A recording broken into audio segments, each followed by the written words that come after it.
ఇప్పుడు మంత్రి గారి దగ్గర నుంచి నేను ఫాస్టింగ్ నేర్చుకున్నా. ఉమ్, కానీ నేను చాలా ప్రాబ్లమ్స్ అప్పటికే నాకు ఎన్ని అనుభవాలు ఉన్నాయి చూడండి.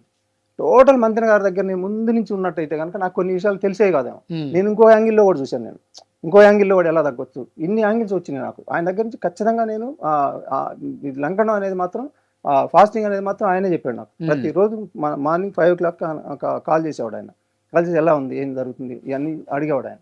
అట్లా దాని మీద ఇన్ని రకాల అనుభవాలు ఉన్నాయండి. అటు ప్రాక్టికల్గా పుట్టి పెరిగింది అటువంటి వాతావరణం, మళ్ళీ ఇవన్నీ తగ్గించుకుంది కొంత వ్యవస్థలో, మళ్ళీ ఈ మంత్రి గారు ఇన్స్పైర్ చేయటం, ఇన్ని రకాల అనుభవాలు ఉన్నాయి దీంట్లో. ఏది ఒక దాంట్లో ఒక యాంగిల్ నమ్ముకొని అంటే వ్యాక్సిన్ తీసుకోవటం తప్పంటారు మొత్తానికి. తప్పని కాదు, మరి వాళ్ళకి అవసరమే. మరి ఇప్పుడు వ్యాక్సిన్ తీసుకోవడం తప్పనేది కాదండి. ఇప్పుడు తీసుకోకుండా పోవాల్సిన పరిస్థితులకు బాడీని తీసుకెళ్ళాలి కదా. ఇప్పుడు మీకు మీకు వ్యాక్సిన్ అవసరం అదే లేదు, నాకు వ్యాక్సిన్ అవసరం.